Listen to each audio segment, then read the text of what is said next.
Tigil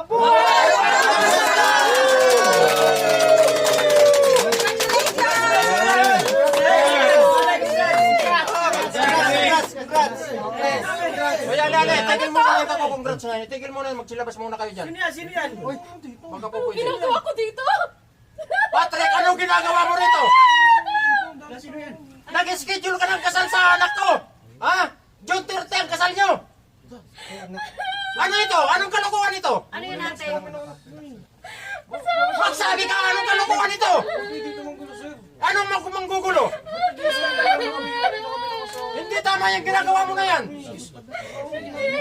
Nilakad pa naman! Sinumar natin, di ba?